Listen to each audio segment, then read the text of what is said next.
참 인공지능이 이렇게 사기치는 방법을 씁니다. 윤리도 고민을 해봐야지 돼요. 약간 발상의 전환이 필요할 것 같아요. 인공지능을 어떻게 바라봐야 될까요?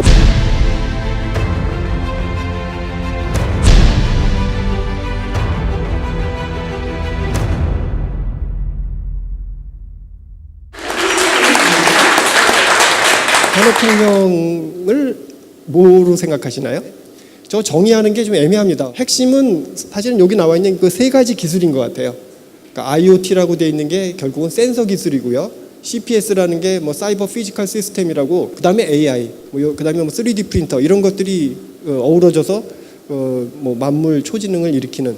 그래서 사실 산업혁명이기 때문에 산업 분야에서 이렇게 보면 제조업하고 연결해서 많이 얘기를 하는 것 같아요. ICT 기술을 잘 활용해서 그 제조 단가를 낮추면서 이전 3차 산업혁명이라는 걸 거치면서 네트워크도 굉장히 발전을 했고 또 센서 기술도 엄청나게 발전을 해서 그런 것들을 좀 잘 활용해서 생산성을 높여보는 뭐 그런 혁명을 좀 일으켜보면 좋겠다. 그래서 이미 독일에서는 인더스트리 4.0이라고 벌써 꽤 오래전에 2000년대 들어가서 많은 준비가 있었고요. 뭐 미국이나 중국, 일본 뭐 이런 나라들도 열심히 하고 있죠. 이런 분위기에서 핵심 기술 중에 하나가 인공지능입니다. 그래서 오늘 저는 인공지능에 대해서 좀 소개를 하려고 그러는데, 사실 인공지능은 눈에 잘 안 보입니다. 눈에 안 보이지만 인공지능이 여러 군데 들어가 있는데 그나마 이게 보이는 게 이런 거죠. 예를 들면 집안에 전기 그 로봇 청소기, 또 최근에는 인공지능 스피커, 사람하고 말하듯이 이렇게 말로 뭔가 명령을 하기도 하고 뭐 대충 날씨 물어본다든가 음악 틀어줘 뭐 이런 명령 같은 거 하는 것들인데 이미 실생활에 많이 들어와 있죠. 그리고 또 조금 더 나가보면 실생활에까지는 아닌데 인공지능이 이런 것도 할 수 있어요 라고 하는 것도 꽤 있습니다. 뭐 대표적인 게 자율주행차 같은 건데 기술적으로는 거의 90% 가까이 넘게 성공을 했고요. 뭐 얼굴 사진 찍어서 이 사람이 화나 있는지 슬픈지 그렇게 맞추려고 노력하는 것들도 있습니다. 이렇게 요리하는 로봇 정도가 굉장히 사람처럼 하는 거고, 그럼 인공지능이 도대체 뭐야? 기술은 굉장히 많습니다. 그 안에 수백 가지, 수십 가지가 있는데 아무리 많은 기술도 결국 크게는 두 가지 부류로 설명할 수 있다라고, 인공지능에 만드는 방법 두 가지를 이제 소개하려고 그러는데, 하나는 뭘까요? 우리가 먼저 풀고 싶은 문제가 있으면 그 풀기 위한 문제를 해결하는 방법을 잘 코딩이라는 걸 하죠. 지능도 비슷하게 지능을 발현하는 어떤 기능을 만들기 위해서 그 과정을 잘 모방하는, 근데 그 과정이 그냥 컴퓨터 프로그램하는 것처럼 간단하지는 않겠죠. 그래서 사람의 핵심은 결국 지식을 처리하는 거로 생각을 해서 필요한 지식을 잘 넣어놓은 다음에 그거로부터 자동으로 지능적인 어떤 결정을 할 수 있도록 하는 방법, 이게 전통적인 인공지능 방법입니다. 이렇게 했을 때 장점은 만드는 사람이 똘똘하면 그 사람이 갖고 있는 지식만큼 금방 만듭니다. 근데 이제 약점은 만든 사람이 만들 때 생각하지 못했던 어떤 케이스가 나오면 이제 작동이 안 되는 거예요. 일반적으로 예외를 잘 처리 못한다고 알려져 있어서 어떻게 하지? 그래서 생각한 게 데이터를 기반으로 하는 방법입니다. 이 방법은 지식을 다 안 넣어주는 거예요. 대신 그 케이스에 해당하는 데이터를 보여주고 그 데이터로부터 지식을 자동으로 추출하도록 하는 방법. 기계학습이라든가 딥러닝 이런 게 이제 이런 방법인데 어떻게 보면 뭐 할 게 별로 없잖아요. 데이터만 주면 지가 알아서 한다니까. 그런 부분이 일부분 있는데, 나쁜 점은 이렇게 뭐가 안 되면 어떻게 해야 될지 손을 못 써요. 그냥 데이터 가지고 해보려고 했는데 안 되면 그 다음엔 뭐 어떻게 하죠? 지식 기반 어프로치는 IBM 왓슨으로 설명할 수 있을 것 같아요. IBM 왓슨은 퀴즈 문제 푸는 컴퓨터 프로그램입니다. 전통적인 인공지능 방법으로 하면 뭐가 어렵냐면, 전문가 시스템은 분야가 이렇게 한정이 되어 있기 때문에 필요한 지식이나 정보를 잘 정리할 수 있는데, 퀴즈 문제는 어떤 문제가 나올지 모르잖아요. 그래서 어려운 문제라고 생각하고 인공지능 분야에서도 꽤 오랫동안 이거 잘 안 풀릴 거다라고 생각을 했는데 IBM이 그걸 푼 거죠. 반면 이제 데이터 기반 방법론은 뭐 대표적인 게 구글 알파고니까 알파고의 원리를 간단하게 좀 소개하려고 그러는데, 그걸 시뮬레이션이라고 그러죠. 진짜로 하기 전에 내가 여기다 뒀다고 치자. 상대방은 어디 있지? 쫙 둬보게 하고, 이걸 체계적으로 쭉 보여놓은 게 이런 그림입니다. 이긴 수를 뒀던데 다음 수는 바로 여기야. 이런 식으로 두면 100점 100승이죠. 그냥 컴퓨터 바둑 프로그램의 원리가 그냥 이거예요. 근데 이제 문제는 그 경우의 수가 너무 많아서 다 계산하면 주어진 시간에 계산을 못 한다는 게 문제죠. 그래서 인공지능 한 사람들이 그걸 어떻게 생각을 했냐면 끝까지 다 계산을 안 하고 한 중간만 진짜로 계산하고 나머지는 그냥 대충 하는 거예요. 통박을 치는 거예요. 근데 그 사람이 만든 함수가 별로 정확하지가 않아서 뭐 프로 선수들은 그렇게 하면 이기지 못했어요. 근데 이번에 알파고가 했던 거는 그 함수를 자동으로 만든 거예요. 데이터로부터. 그래서 결국은 다음 수를 잘 예측하는 그런 함수를 만들게 된 겁니다. 무섭나요? 거기에 대단한 직관이 있을까요? 그 직관은 어떻게 보면 그 게임을 본 사람이 느낀 거죠. 걔는 모릅니다. 직관은 없어요. 그냥 계산해서 한 겁니다. 이해가 되시나요? 이런 게 아까 초반에 말씀드렸던 4차 산업혁명하고는 어떻게 관계되는지를 한번 좀 정리를 하고 싶은데요. 4차 산업혁명의 핵심은 IoT라고 생각이 되는데요. 센서입니다, 사실은. 뭐 센서가 예전보다는 가격도 싸지고 굉장히 정밀도가 높아졌거든요. 그래서 예전 같으면 가격도 비싸니까 아무데나 못 붙이고 정확하지도 않으니까 그 데이터를 다 쓰기가 어려웠어요. 그랬는데 최근에는 그렇지 않으니까 굉장히 많은 부분에 센서를 붙이고 많은 데이터를 모을 수 있는 그런 찬스가 생겼는데 그거를 빅데이터라 그러죠. 엄청나게 많은 데이터가 쏟아졌는데 그 데이터만 있어서는 아무 의미가 없죠. 그걸 잘 분석하고 관리하고 제어하는 게 필요한데 그걸 하는 소프트웨어가 인공지능이라고 생각을 합니다. 그리고 인공지능 안에는 어떤 기술 하나가 딱 더미넌트한 게 아니고 적어도 뭐 기계학습이라든가 지각인식이라든가 추론학습, 지식 추론과 같은 그 세 가지 부류의 방법들이 이렇게 하이브리드가 돼서 예를 들면 뭐 제조업 분야의 효율성을 높인다든가 또는 서비스업 분야의 편의성을 높이는 방향으로 이렇게 혁신을 일으키는 혁명, 그런 걸 4차 산업혁명이라고 저는 생각을 합니다.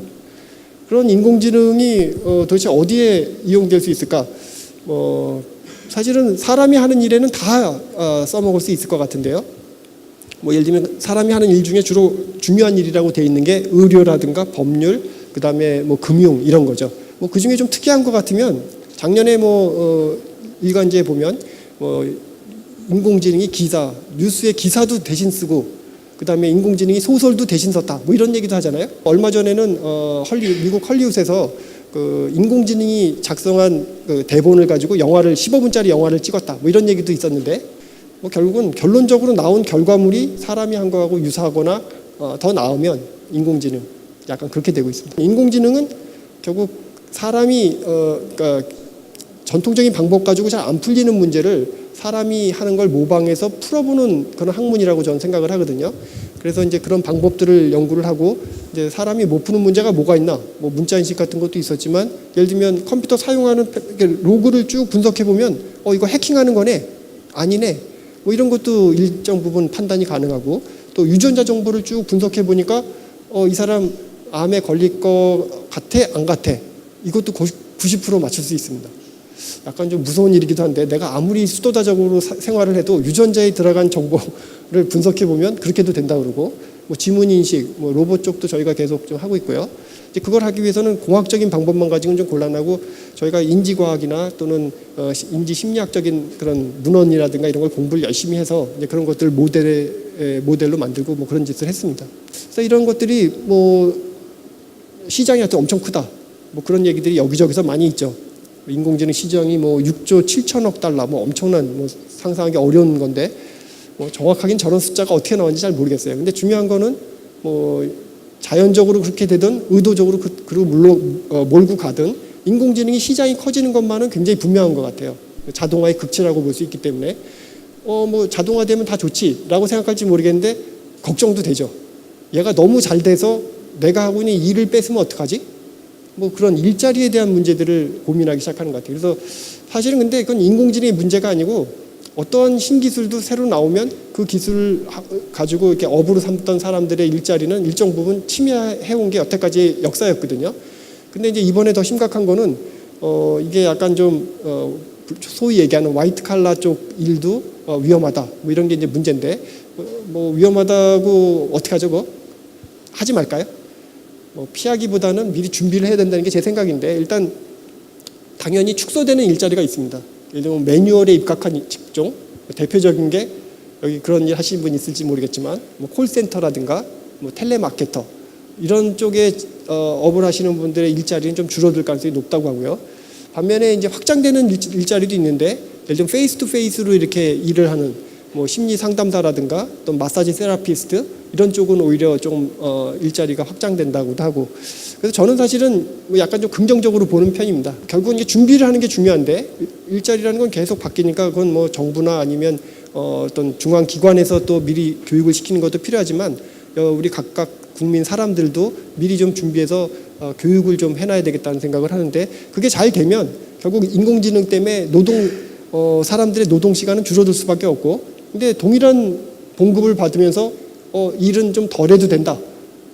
싫은 사람 있나요? 좋을 것 같은데요. 그럼 여가 시간이 늘어나니까 또 여가 시간 때문에 새로운 일자리가 생겨나기도 하고, 또 라이프 스타일이 바뀌면서 뭐 결국은 우리가 좀 더 행복해지는 쪽으로 발전하지 않을까, 뭐 그런 희망 섞인 생각을 하고, 제가 후반부에 좀 남은 시간 중에는 인공지능이 단순히 기술이 아닙니다라는 얘기를 조금 드리고 싶은데요. 인공지능은 사실 예를 들면 자율주행차를 만든다라고 하면 뭐 일단은 자율주행, 그게 결국 지금 출발 지점에서 목적 지점까지 이동시키는 게 자율주행의 기본이죠. 그런 기술을 만들어야 되죠. 신호등도 지키면서 교통신호도 지키면서 가야 되겠죠. 근데 이제 거기에 단순히 이게 가면 안 되고, 가다가 뭐 차도 다 부딪히고 이거 하고 저거 하고 그냥 갔다, 의미가 없잖아요. 안전하게 가도록 하는 게 일단 굉장히 중요하다고 보이고요. 그 다음엔 이게 자율적으로 주행하는 게 소프트웨어로 되는 거거든요. 근데 그 소프트웨어를 누군가가 해킹을 해서 막 낭떠러지 떨어뜨리게 하고 뭐 차에 부딪히게 하고 이러면 곤란하죠. 해킹을 막는 보안 같은 게 굉장히 중요할 수 있습니다. 그 다음엔 그런 보안이 뭐 웬만큼 좋지 않으면, 예를 들면 테러리스트 요즘 많은데 테러하는 사람들이 이렇게 보안을 뚫어서 뭐 테러에 사용한다든가 이러면 아주 난감하겠죠. 이런 문제도 있고, 사실 좀 더 밀접한 문제는 법을 고쳐야 된다는 게 문제입니다. 예를 들면 뭐 지금 같으면 사고가 나도, 이런 사고가 났을 때는 앞차가 70%, 뒷차가 30%, 뭐 과실률 같은 것도 이미 다 법적으로 돼 있잖아요. 근데 이렇게 인공지능이 운전하는 자동차가 사고를 내면 누가 책임을 져야 되죠? 그 자동차 타고 있던 사람? 차주? 아니면 그 판 사람? 아니면 만든 놈? 만든 사람은 왜 놈이지? 열심히 만들었는데. 누가 책임을 져야 될지가 애매하잖아요. 그런 것들이 이미 법적으로 좀 정리가 되지 않으면 힘들겠다라는 생각이 들고, 더 큰 문제도 있습니다. 윤리도 고민을 해봐야지 돼요. 윤리라는 게 뭐죠? 딱 부러지게 정답은 없으나 뭔가 가치 기준에 따라서 달라질 수 있는, 답이 달라질 수 있는 뭐 이런 게 윤리죠. 뭐 예를 들면, 많이 예를 들고 있는 게 자율자동차가 쭉 운전하고 있는데 너무나 갑작스럽게 앞에서 10명이 확 튀어나와서 멈추질 못해요. 그래서 자율자동차는 어떤 걸 해야 되냐면 그냥 깔고 가든가, 아니면 급하게 우회전을 해야 되는데 급하게 우회전을 하면 낭떠러지예요. 낭떠러지 떨어지면 승객이 죽어요. 승객은 지금 주인 차주 한 명인데, 그러면 이제 고민해야 되겠죠. 내가 10명을 살려, 아니면 이 한 명을 죽여. 어떻게 할까요? 뭐 공리주의 입장에서 보면 한 명보다 10명이 중요할 것 같지 않나요? 그래, 그럼 자율자동차가 결정했어. 난 우회전. 그러면 그런 차 누가 사죠? 아마 나라도 안 살 것 같은데요. 이제 윤리적인 문제도 해결하지 않으면 인공지능이 제대로 작동을 못한다는 게 좀 어려운 점이 있습니다. 이런 인공지능을 여러분들은 어떻게 활용해야 될까요? 그래서 크게는 제가 좀 단기, 중기, 장기로 생각해 봤는데, 단기는 일단 여러분이 어떤 일들을 하시더라도 많은 양의 데이터가 있는데 이걸로부터 좀 더 객관적이고 일관성 있는 어떤 결정을 내리는 뭔가를 해야 되겠다. 여러분들이 어떤 분야에 있든지, 그럼 일단 한번 인공지능을 고려해 볼 필요가 있을 것 같아요. 더 잘할 찬스가 높거든요. 그 다음에 중기적으로는 이게 약간 아까 4차 산업혁명 얘기하면서 제가 시간상 깊이 있게 얘기는 안 했는데 약간 필연이라는 생각이 듭니다. 생산 가능 인구가 줄어들기 때문에 생산성을 높이기 위해서는 뭔가 자동화하는 기술이 필요한데 인공지능이 그럴 가능성이 높고요. 장기적으로는 제가 이쪽 분야에 있어서가 아니고 이거 꼭 해야 되겠다는 생각이 듭니다. 이게 우리가 요즘에 보면 좀 이상한 사람들 많지 않나요? 괜히 왜 자르고 썰고 막 그래요. 옛날에도 그런 사람이 가끔은 있었지만 그 정도로 심하지는 않았던 것 같아요. 요즘은 아예 그런 감각이 없어진 것 같아요. 그래서 이게 왜 그런가를 보면 이제 여러 사회과학 하시는 분들도 얘기하시고 그러는데, 사회가 약간 좀 병들고 있다는 생각이 들고, 시간 관계상 깊은 얘기 안 하겠지만 모두 다 지금 고독하잖아요. 다 소외감 조금씩은 느끼지 않나요? 그런데 그러니까 뭐 이제 강아지도 키워보고 고양이도 키워보고, 근데 걔네들하고의 이런 상호작용은 굉장히 제한적일 수밖에 없잖아요. 뭔가 같이 동반자로서 살아나갈 사람이 필요한데, 만약 사람이 그렇게 많지 않다면 뭔가 대체해 주는 게 필요하게, 그게 인공지능이 될 것 같아요. 여기 계신 분들이 혹시 뭐 창업을 준비하시는 분이라든가 그런 분들이 있을까봐 제가 그런 쪽에 그 인공지능 산업화에 대한 얘기를 간단하게 말씀을 드리려고 그러는데, 한 가지는 공유 경제를 좀 활용해야 되겠다는 생각을 합니다. 뭐 예를 들 수 있는 게 우버죠. 우버라는 회사가 어떻게 작동하나를 잘 보면 얘가 자동차 서비스하는 회사인데 자동차를 한 대도 안 갖고 있어요. 심지어 우리 옆에 있는 택시 회사도 자동차를 뭐 50대씩은 갖고 있는데 얘는 자기 자동차 하나도 없습니다. 그냥 자동차 필요한 사람이랑 자동차 가지고 있는 사람을 연결시켜주는 비즈니스를 하는 거예요. 이러면 뭐 푼돈이나 만지겠네 라고 할지 모르겠지만 얘네 시가총액이 작년 초에 이미 현대자동차를 넘어갔어요. 이거 좀 불합리한 것 같지 않나요? 아마 그럼 얘네들이 투자를 엄청 해서 뭔가를 했나 보네. 그래서 뭐 했나 봤더니 이런 비즈니스를 하려면 일단은 뭐가 필요하냐면 지도가 필요하겠죠. 뭐 손님이 원하면 어디에 있고 누구하고 가장 먼저 연결시키고 지도가 있어야 될 거 아니에요? 그 지도 만들려면 알다시피 엄청나게 비용도 많이 들고 시간도 오래 들죠. 근데 얘네들은 구글 맵스입니다. 오픈 플랫폼 구글 지도 사용하고, 그 다음에 페이 시스템 같은 경우에도 페이 시스템을 만들려면 뭐 비용도 많이 들고 오래 드는데, 시간이 오래 걸리는데, 이 사람들은 그냥 애플페이 썼어요. 그러니까 무슨 얘기냐면 그냥 온라인에 존재하는 기존의 플랫폼들을 이용해서 새로운 비즈니스를 창출한 건데, 그게 어떻게 그쪽 분야에서 아주 이력이 나 있는 그런 쪽보다 시가총액이 높아질 수 있을까? 약간 좀 생각해 볼 필요가 있는 것 같아요. 앞으로의 세상은 뭐 결국 인공지능이 저런 데 쓰이는 핵심적인 기술 중에 하나인데, 이런 아이디어를 좀 찾아내야 되겠다는 생각을 하고 있고요. 또 하나는 약간 발상의 전환이 필요할 것 같아요. 여태까지의 비즈니스나 산업화는 어떤 제품을 만들면 그 제품을 굉장히 최적으로 만들고 효율적으로 만들어서 이윤을 높이는 방향으로 많이 팔아서 뭐 이런 생각을 했잖아요. 그런 생각을 가지고 있으면 인공지능 스피커는 만들면 안 됩니다. 그거 만드는 족족 손해예요. 예를 들면 아마존 에코가 한 대에 20만 원 정도 하거든요. 뭐 199달러인데 그거 팔아서 뭐 예를 들면 그 장비 들어간 거 개발한 거 다 합치면 손해예요. 그런데도 불구하고 계속 내요. 그리고 그게 성능이 굉장히 좋냐? 뭐 그렇게 좋지도 않아요. 우리나라 것도 그렇지만 뭐 미국 건 좋을까?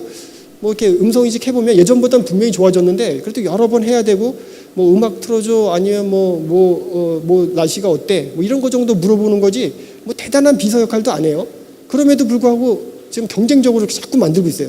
왜 그럴까요? 제가 한 말이 아니고 사실 스티브 잡스가 한 말인데, 오히려 사람들이 필요로 할 만한 걸 미리 만들고 그쪽으로 끌어들이는 그런 아이디어가 필요하다. 그런 입장에서 보면 약간 미완성이지만 제품을 일단 내놓고 진짜 사람을 많이 모으는 거죠. 그러면 데이터가 쌓이죠. 그 데이터가 결국 이 제품의 효율을 높이는 데도 도움이 되고, 그것보다 더 중요한 건 그 데이터를 잘 분석을 하면 고객의 성향이라든가 필요로 한 거 이런 것들을 파악할 수 있는데, 그게 엄청난 비즈니스를 열어줄 찬스가 있는 거예요. 에코 같은 경우에도 뒷단에 아마존 쪽으로 연결시켜서 비즈니스를 하고 있는데, 이런 걸 잘하려면 결국 생태계를 구축하는 게 굉장히 중요하겠구나. 앞으로의 인공지능은 약간 이런 식의 개념을 갖고 진행을 해야 되겠다 생각이 들고,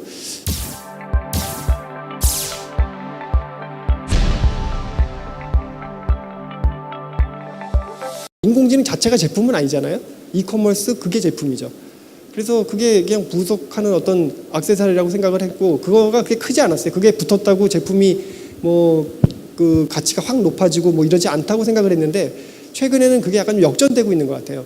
이제 뭐 이커머스의 기본 플랫폼들은 거의 다 비슷하지 않나요? 뭐 너나 나나 뭐 하는 일들 거의 비슷하고, 또 인프라도 플랫폼도 어느 정도 잘 갖춰져 있고, 그러다 보면 다른 제품이랑 차별성이라든가 이런 걸 뭔가 줘야 될 텐데, 그때 쓸 수 있는 게 인공지능이 아닐까 싶습니다. 인공지능의 핵심을 잘 찌른 거이기도 하고, 어떤 부분은 지금 말씀하신 것처럼 조금 이렇게 허상을 갖게 하기도 하고, 근데 사실 핵심을 찌른 것 중에 하나는 거기 있는 사만다가 진짜로 그런 감정을 갖고 얘기를 했을까요? 그거 잘 모른다고요. 제3자 입장에서 느낀 게 그 주인공이 얘도 그런 사랑 감정이 있고 뭐 그런 걸 한 건 자기가 한 거지. 인공지능 만드는 방법이 약간 그런 거고요.